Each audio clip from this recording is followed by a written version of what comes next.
اسی لمحے اسے سائیں کریم کی بتائی ہوئی احتیاطی تدابیر یاد آنے لگیں کہ جب چلا کرنے لگو تو حمزات تمہیں مختلف طریقوں سے روکنے کی کوشش کرے گا، خاص طور پر خوبصورت عورت کی شکل میں تمہیں بہکانے یا خونخوار شیر کی شکل میں تم پر حملہ کرنے کی کوشش کرے گا، لیکن تم ان سے خوف زدہ مت ہونا اور نہ ہی ان کی طرف توجہ کر، وہ صرف تمہارا چلا خراب کرنے کی کوشش کرے گا۔ جب تم گردن میں سوئی پہ رو لو اور دائرے میں داخل ہو جاؤ تو پھر کسی بھی صورت چلا پورا کیے بغیر باہر مت نکلنا، ورنہ تمہاری زندگی کی کوئی ضمانت نہیں ہوگی۔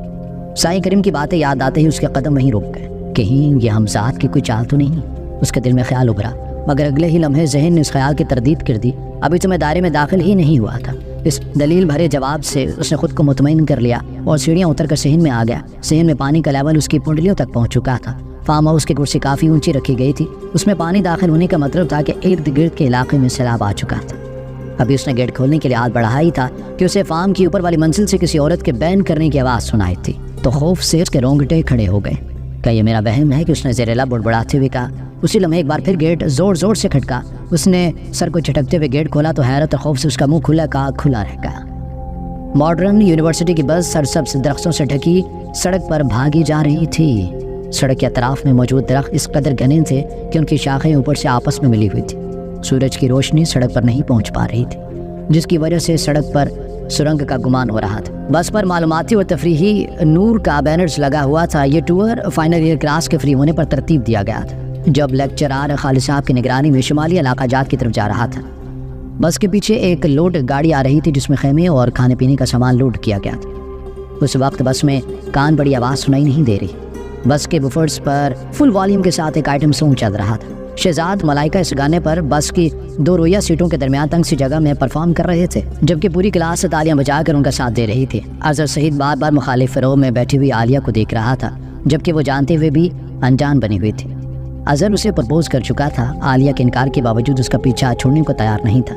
اب کچھ دنوں تک اس کی راہیں جدا ہونے والی تھی۔ وہ ارادہ کیے بیٹھا تھا کہ موقع ملتے ہی وہ ایک بار پھر اسے قائل کرنے کی کوشش کرے گا۔ پھر وہ سبھی بس سے اتر گئے۔ وہ لوگ آئٹم سانگ انجوائے کرنے میں اس قدر مگن تھے کہ انہیں معلوم ہی نہیں ہوا کہ وہ لوگ جنگل میں سے گزر رہے ہیں۔ سر جی کیوں نہ کچھ دیر جنگل میں رکا جائے؟ اسفن نے تہمینہ کے دل کے ترجمانی کی۔ نہیں، جنگل بہت گھنا اور خطرناک لگ رہا ہے، میں کوئی رسک نہیں لے سکتا، خالد صاحب نے فیصلہ کن انداز میں دو ٹوک جواب دیا۔ سر جی کیا یہ جنگل آنٹی سے بھی زیادہ خطرناک ہے؟ عالیہ نے معنی خیز انداز میں کہا تو خالد صاحب نے جھم کر منہ دوسری طرف پھیر لیا، جبکہ بس قہقہوں سے گونج اٹھی۔ خالد صاحب زندہ باد، فیصل اٹھ کر نعرہ لگایا۔ بس پھر کیا تھا، پوری بس خالد صاحب زندہ باد کے نعروں سے گونجنے لگی۔ ان شیطانوں کو سمجھانا میرے بس سے باہر ہے، خالد صاحب نے بے بسی سے کہا تو ڈرائیور نے مسکراتے ہوئے بس کو مین روڈ سے اتار کے جنگل میں داخل ہونے کے لیے ایک کچے راستے پر اتار لیا۔ کچھ دیر سفر کرنے کے بعد ایک جگہ جنگل قدرے چھدرا نظر آیا تو ڈرائیور نے بس کو اسی کھلی جگہ پر روک لیا۔ کچھ ہی دیر میں اسٹوڈنٹ نے خیمے وغیرہ نصب کرنا شروع کر دیے، جبکہ باورچی کھانا پکانے کی تیاری کرنے لگے۔ سر جی کھانا پکانے کے لیے لکڑیاں چاہیے، باورچی نے خالد صاحب سے کہا جو ایک کھوٹنے سے خیمے کی رسی باندھ رہے تھے۔ وہ چونک کر اس کی طرف متوجہ ہو گئے۔ ارے بھائی، کھانا پکانے کے لیے لوڈ گاڑی میں سلنڈر رکھے ہوئے تو تھے، پھر لکڑیوں کی کیا ضرورت ہوگی؟ خالد صاحب نے حیرت سے پوچھا۔ سر جی ہاں، لکڑیاں وافر ہیں تو کیوں نہ ان سے کام چلا لیا جائے، سلنڈر اگلے سفر میں کام آئیں گے۔ باورچی نے سلنڈر استعمال نہ کرنے کی وجہ بتائی۔ اوکے، میں کچھ کرتا ہوں، خالد صاحب نے حامی بھرتے ہوئے کہا۔ جو لوگ فارغ ہیں وہ ارد گرد سے لکڑی اکٹھی کر کے لائیں تاکہ کھانا پکایا جا سکے۔ خالد صاحب نے بلند آواز سے اسٹوڈنٹ سے مخاطب ہو کر کہا۔ جو جوڑے تنہائی کے متلاشی تھے ان کے لیے تو بلی کے بھاگوں چھینکا ٹوٹنے والی بات ہوگی۔ سب ادھر ادھر پھیل گئے۔ کیا خیال ہے ہم بھی کچھ لکڑی اکٹھی کر لائیں؟ اظہر نے عالیہ کے عقب سے نمودار ہوتے ہوئے کہا۔ وہ ایسے ہی کسی موقع کی تلاش میں تھا۔ عالیہ نے معنی خیز انداز میں قریب کھڑی اپنی دوست اقرا کی طرف دیکھا اور زبردستی مسکراہٹ ہونٹوں پر سجاتے ہوئے اظہر کے ساتھ قدم بڑھاتی ہے۔ آج ہوا کتنی پیاری چل رہی ہے نا؟ اظہر نے بات شروع کر دی۔ ہاں، اور لگ رہا ہے کہ بارش بھی ہوگی۔ عالیہ نے آسمان کی طرف دیکھتے ہوئے اپنے چہرے کے سامنے آتے ہوئے شولڈر کٹ بالوں کو ایک خفیف جھٹکے سے ہٹاتے ہوئے کہا۔ اس کی یہ ادا اظہر کو زخمی کر گئی تھی۔ وہ ڈینم کی بلیو جینز اور الون کی سفید شرٹ میں قیامت ڈھا رہی تھی۔ اس ٹور کے بعد ہم شاید ہی کبھی دوبارہ مل پائیں، اظہر نے مایوسی سے کہا۔ کیوں، کیا کہیں فوراً جا کر جاب کرو گے؟ عالیہ نے حیرت سے پوچھا۔ انجان مت بنو، اظہر نے اسے گھٹتے ہوئے کہا تو وہ کھلکھلا کر ہنس پڑی۔ اس کا نقرائی قہقہ فضا میں ترنم بکھیر گیا۔ مسٹر مجنو، حقیقت کو جھٹلایا نہیں جا سکتا۔ میں کئی بار تفصیل سے بتا چکی ہوں کہ میرے گھر والے کسی بھی قیمت پر اپنے اقدار کو پس پشت ڈال کر تمہیں میرا رشتہ نہیں دیں گے، اور اگر ہم کوئی جذباتی فیصلہ کر بھی لیں تو مجھے یقین ہے کہ آنے والا وقت ہمیں غلط ثابت کر دے گا۔ اس لیے بعد میں پچھتانے سے بہتر ہے ہم ابھی حقیقت کا ادراک کر لیں۔ ہاں جب کبھی تمہارا دل کرے تو تم سیل فون پر مجھ سے بات کر سکتے ہو، یا کبھی ملنا چاہو تو گھر بھی آ سکتے ہو، ہمارے ملنے پر کسی کو کوئی اعتراض نہیں ہوگا۔ اس کی باتیں سن کر اظہر کے ہونٹ سختی سے بھینچ گئے۔ وہ چہل قدمی کرتے ہوئے ایک ڈھلانی مقام تک پہنچ چکے تھے۔ ڈھلانی جگہ پر سے حد نظر تک جنگل اپنی تمام تر حشر سامانیوں کے ساتھ نظر آ رہا تھا۔ ہوا کی رفتار تیز ہوتی جا رہی تھی، جس کی وجہ سے پتوں کی سرسراہٹ نے مسرور کن سما باندھا ہوا تھا، مگر اظہر کے اندر کا موسم جیسے ایک دم خزاں کی لپیٹ میں آ گیا تھا۔ اس نے ڈھلانی جگہ پر پاؤں رکھتے ہوئے اپنے ہاتھ عالیہ کی طرف بڑھا دیا۔ ہمیں کیمپ سے زیادہ دور نہیں جانا چاہیے، اور ویسے بھی اس ڈھلان سے نیچے جنگل کافی گھنا لگ رہا ہے۔ عالیہ نے عذر تراشتے ہوئے کہا۔ میں ہوں نا، اظہر نے ادا سے ایموشنل بلیک میل کیا تو عالیہ نے نہ چاہتے ہوئے بھی اس کا ہاتھ تھام لیا۔ دونوں احتیاط سے اترتے ہوئے نیچے پہنچ گئے۔ یہاں جنگل واقعی بہت زیادہ گھنا تھا۔ وہ دیکھو کتنے پیارے سیب لگے ہوئے، آؤ اتارتے ہیں، عالیہ نے ایک درخت کی طرف اشارہ کرتے ہوئے کہا تو اظہر بھی اس کی طرف متوجہ ہو گیا۔ درخت پر سیب اتنی کثرت سے لگے ہوئے تھے کہ شاخیں نیچے تک جھکی ہوئی تھی۔ عالیہ نے ہاتھ بڑھا کر ایک سرخ سیب توڑنا چاہا، ابھی اس کا ہاتھ سیب تک پہنچا ہی تھا کہ کہیں نزدیک ہی سے شیر کے دھاڑنے کی آواز سنائی تھی۔ دھاڑ سنتے ہی دونوں کے چہرے خوف سے زرد ہو گئے، جیسے ان کے جسموں سے سارا خون نچوڑ لیا گیا۔ گھبراؤ نہیں، اظہر نے عالیہ کا ہاتھ پکڑ کر اسے دلاسا دیتے ہوئے کہا۔ وہ ہولے ہولے کانپ رہی تھی۔ میرے پیچھے آؤ، ہم کسی بھی طرح واپس اوپر جائیں گے۔ نہیں رک جاؤ، ڈھلانی سطح پر درخت کم ہے، اور پھر جب ہم چڑھائی چڑھ رہے ہوں گے تو وہ ہمیں آسانی سے دیکھ لے گا۔ عالیہ نے اسے روک کر مشورہ دیتے ہوئے کہا۔ ہمیں ہمت کر کے اوپر پہنچنا ہی ہوگا، ورنہ ہو سکتا ہے ہم یہاں پھنس جائیں۔ اظہر نے اپنی بات پر زور دیتے ہوئے کہا تو عالیہ کوئی بحث کیے بغیر اس کے ساتھ چل پڑی۔ وہ احتیاط سے چلتے ہوئے ابھی ڈھلانی سطح کے قریب پہنچے ہی تھے کہ اظہر نے واپس مڑتے ہوئے عالیہ کے منہ پر اپنا ہاتھ رکھا، اسے نیچے جھکا دیا۔ پلیز خوف سے چیخنا مار دینا، ورنہ ہمیں موت سے کوئی نہیں بچا سکے گا۔ اس نے عالیہ کے کان میں سرگوشی کرتے ہوئے آہستگی سے اس کے منہ سے ہاتھ ہٹا لیا اور سامنے سے جھاڑی کو تھوڑا سا ایک طرف کر دیا۔ چند میٹر کے فاصلے پر ایک بہت بڑا بابا شیر کھڑا کسی عفریت کی طرح نظر آ رہا تھا۔ اس کے سیدھے کھڑے کان کسی بھی خفیف آواز سننے کے لیے تیار تھے، جبکہ دم بھی ایک خاص انداز میں حرکت کر رہی تھی، جیسے اس نے لاشعوری طور پر اپنے قریب موجود شکار کو بھانپ لیا ہو۔ اس پر نظر ڈالتے ہی عالیہ سسک اٹھی۔ اس نے جلدی سے اپنے منہ پر ہاتھ رکھ لیا، مبادا کہیں منہ سے غیر ارادی طور پر کوئی آواز نہ نکل جائے۔ ہمیں کہیں چھپ کر اس درندے کے یہاں سے ہٹ جانے کا انتظار کرنا ہوگا۔ اظہر نے ایک بار پھر سرگوشی کی اور پیچھے کی طرف مڑ گیا۔ یہ ہم کہاں پھنس گئے؟ کچھ فاصلہ طے کرتے ہوئے عالیہ پھٹ پڑی۔ وہ باقاعدہ رو رہی تھی۔ پریشان مت ہو، وہ جیسی جگہ سے ہٹے گا ہم واپس اوپر کیمپ کی طرف چلے جائیں گے۔ کہنے کی حد تو وہ اسے دلاسا دے رہا تھا، مگر اصل میں تو وہ خود بھی ڈر رہا تھا۔ وہ دیکھو شاید کوئی غار ہے، کچھ دیر کے لیے ہم وہاں چھپ سکتے ہیں، عالیہ نے ایک طرف اشارہ کرتے ہوئے کہا تو اظہر کی نظر بھی اسی طرف گئی۔ ہاں لگ تو غار ہی رہا ہے، مگر وہ تو زمین سے خاصا اونچا لگ رہا ہے، چلو آؤ دیکھتے ہیں، اظہر نے غار کی طرف قدم بڑھاتے ہوئے کہا۔ اسی لمحے ایک بار پھر جنگل شیر کی داڑھ سے گونج اٹھا تو درختوں پر بیٹھے پرندے تک اڑ گئے۔ اس بار آواز کافی نزدیک سے آتی محسوس ہوئی تھی۔ اب تک دونوں احتیاط سے آگے بڑھے تھے، مگر دھاڑ سنتے ہی انہوں نے تمام احتیاطی بالائے تاب پر رکھ دی تھی اور دوڑ لگاتے۔ غار کے سامنے پہنچ کر پتہ چلا کہ وہ تو زمین سے کم از کم 15 فیٹ اونچائی پر ہے، وہاں تک پہنچنا تو ناممکن ہے۔ اظہر نے مایوسی سے کہا، اگر ہم اس لکڑی کو اٹھا کر اس کا ایک سرا غار کے دانے پر رکھ دیں تو پھر اس کے ذریعے اوپر چڑھا جا سکتا ہے۔ عالیہ نے سانس درست کرتے ہوئے ایک طرف فٹ بڑے موٹے درخت کے تنے کی طرف اشارہ کرتے ہوئے کہا۔ ارد گرد اور بھی درخت کے کٹے ہوئے پڑے تھے، جن کی شاخیں اور جڑیں بھی کٹی ہوئی تھیں۔ اب وہ صرف تنوں کی صورت میں پڑے تھے، شاید جنگل سے لکڑی کے چوری کرنے والوں نے انہیں کاٹا تھا اور ان کے سوکھنے کے انتظار میں تھے۔ کہہ تو ٹھیک رہی ہو، آؤ کوشش کرتے ہیں، اظہر نے سوکھے ہوئے تنے کی طرف بڑھتے ہوئے کہا۔ تنا ان کی توقع سے کہیں ہلکا ثابت ہوا۔ ذرا سی کوشش میں ہی انہوں نے تنے کے ایک تیرے کو اٹھا کر غار کے دانے پر رکھ لیا۔ اس وقت تک ہوا بہت تیز ہو چکی تھی اور بادلوں نے دن میں ہی شام جیسا اندھیرا برپا کر دیا تھا۔ چلو جلدی کرو، اظہر نے عالیہ کو تنے پر چڑھنے کا اشارہ کرتے ہوئے کہا تو وہ کانپتی ہوئی ٹانگوں کے ساتھ تنے پر بیٹھ گئی اور آگے کی طرف کھسکنے لگی۔ تھوڑی ہی دیر میں غار کے دہانے تک پہنچ گئی تو اظہر بھی اس کی تقلید میں اوپر چڑھنے لگا۔ ابھی وہ درمیان میں ہی پہنچا تھا کہ اسے عالیہ کے چیخ کر کچھ کہنے کی آواز سنائی دی۔ اظہر نے اس کی طرف دیکھا تو وہ ہاتھ سے ایک طرف اشارہ کرتے ہوئے کچھ کہنے کی کوشش کر رہی تھی۔ اس نے اس طرف دیکھا جس طرف عالیہ اشارہ کر رہی تھی تو اس کے اوسان خطا ہو گئے۔ شیر کسی عفریت کی طرح دوڑتا ہوا اس کی طرف آ رہا تھا۔ یہ منظر دیکھ کر اس نے بدحواسی میں اوپر چڑھنے کی رفتار بڑھا دی۔ ابھی وہ غار کے دانے سے کچھ دور تھا جب دان نکوسا ہوا شیر قریب پہنچ گیا اور پھر اس نے مخصوص فاصلے سے ایک لمبی چھلانگ لگائی تو اثر ایسے محسوس ہوا جیسے وہ جاگتی آنکھوں سے موت کے فرشتے کو اپنی طرف آتے ہوئے دیکھ رہا ہو۔ اس نے خوف کے مارے آنکھیں بند کر لیں اور درخت کے تنے سے لپٹ گیا۔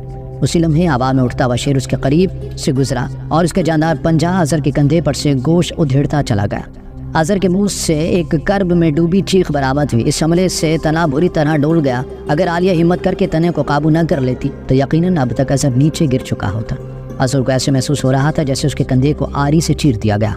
تکلیف کی شدت سے اس کے ذہن پر اندھیرا چھانے لگا۔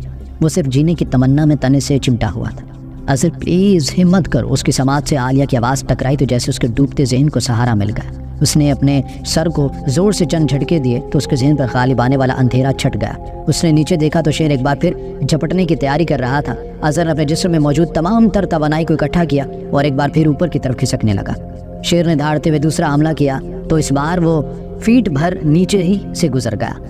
اظہر دہانے کے قریب پہنچا تو عالیہ نے ہاتھ بڑھا کر اسے تھامتے ہوئے غار کے اندر کھینچ لیا۔ اس کی حالت پتلی ہو رہی تھی، اس کا سانس دھوکنے کی طرح چل رہا تھا، جیسے وہ کسی لمبے فاصلے سے دوڑتا ہوا وہاں پہنچا۔ صرف خراش ہی، زخم زیادہ گہرا نہیں ہے۔ عالیہ نے زخم کا جائزہ لینے کے بعد اسے تسلی دیتے ہوئے کہا اور پھر اس کی شرٹ اتروا کر اسے پٹیوں کی صورت میں پھاڑنے کے بعد کندھوں پر مضبوطی سے باندھ دی، جس سے فوری طور پر بہنے والا خون رک گیا۔ اسی لمحے بجلی زور سے کڑکی اور موسلا دھار بارش شروع ہو گئی۔ بجلی کڑکنے سے عالیہ کی نظریں غیر ارادی طور پر باہر کی طرف اٹھی تو اسے غار کے دہانے پر رکھا تنا ہلتا ہوا محسوس ہوا۔ اس نے اٹھ کر نیچے جھانکا تو خوف سے اس کی آنکھیں پھٹی کی پھٹی رہ گئی۔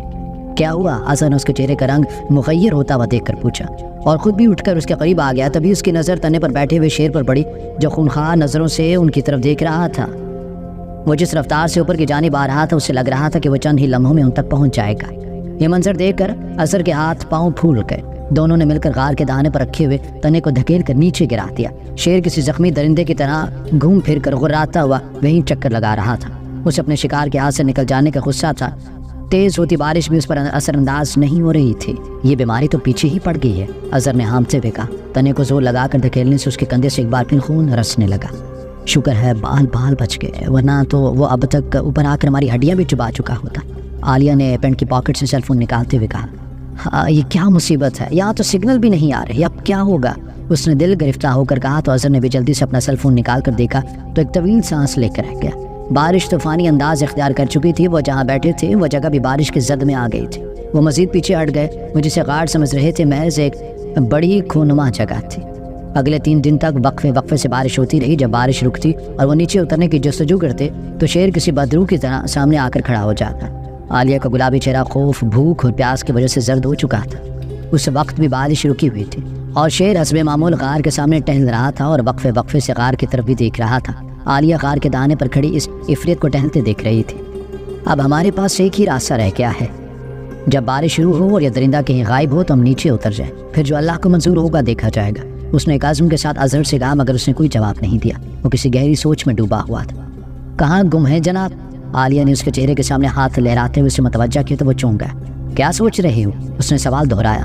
میں سوچ رہا ہوں کہ یہ موقع تو قدرت کی طرف سے ہمارے لیے تحفہ ہے، جبکہ ہم سمجھنے سے ہی قاصر ہیں۔ اس نے عجیب سے لہجے میں جواب دیا۔ کیا مطلب ہے تمہارا؟ وہ ایسے تڑپ کر پیچھے ہٹی جیسے اس کے سامنے درینہ دوست کی بجائے کوئی زہریلا سانپ اس کے سامنے بیٹھا۔ دیکھو علی، یہاں سے نکلنے کے بعد ہم چاہے جو بھی قسمیں اٹھا کر لوگوں کو اپنی پاک دامنی کا ثبوت دیں، مگر لوگ ہمیں شک کی نظروں سے ہی دیکھیں گے۔ بدنامی ہمارا مقدر بن چکی ہے، تو کیوں نہ اس موقع سے فائدہ اٹھا کر ہم زندگی بھر کے لیے کھو جائیں۔ اس کی آنکھوں میں ہوس کی چمک اپنے عروج پر پہنچ چکی تھی۔ اس کا لہجہ بتا رہا تھا کہ وہ کسی ایسے فیصلے پر پہنچ چکا ہے جہاں سے پلٹنا اس کے بس سے باہر ہو چکا تھا۔ اس لمحے بجلی زور سے کڑکی تو اس کی گرج دلوں کو دہلا گئی۔ بارش ایک بار پھر منہ زور طوفان کی شکل اختیار کر چکی تھی۔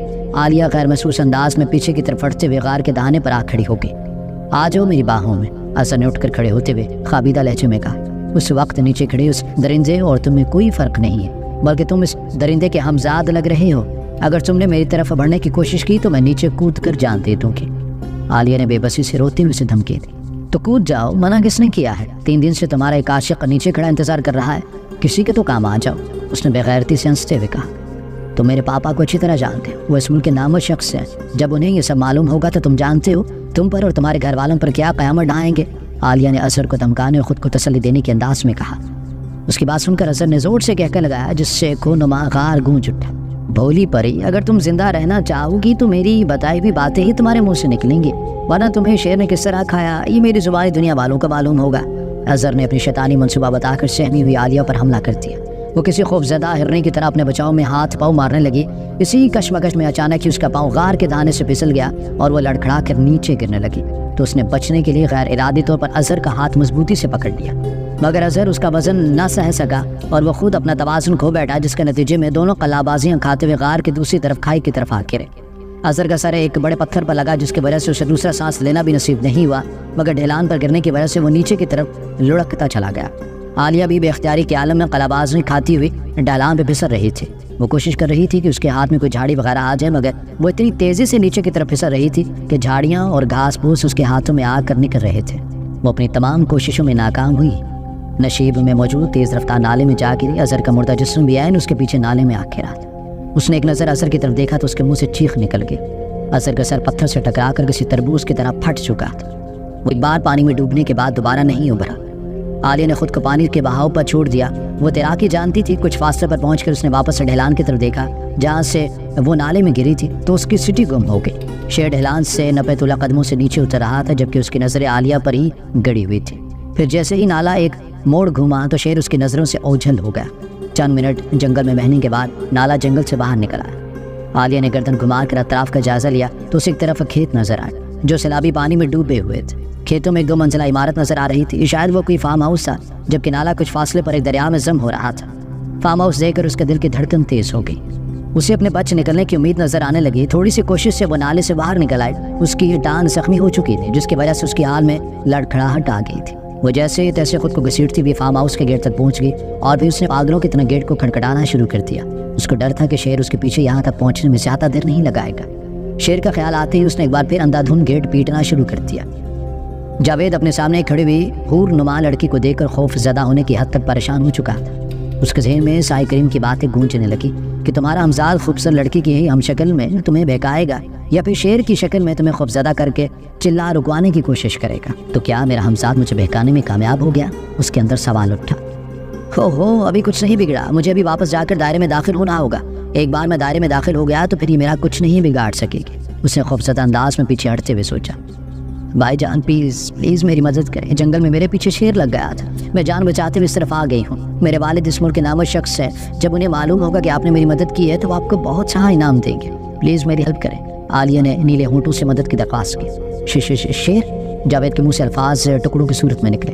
وہ جنگل میں میرے پیچھے۔ اس سے پہلے کہ عالیہ بات مکمل کرتی جاوید الٹے پاؤں واپس بھاگا۔ اس کے ذہن میں یہ بات سوار ہو گئی، سائیں کریم کی دونوں باتیں سچ ثابت ہو گئی۔ اب لڑکی کی شکل میں اس کا ہمزاد اس کے سامنے کھڑا تھا۔ اس کے حملہ کرنے سے پہلے مجھے واپس دائرے میں داخل ہونا ہے، ورنہ یہ مجھے جان سے مار دے گی۔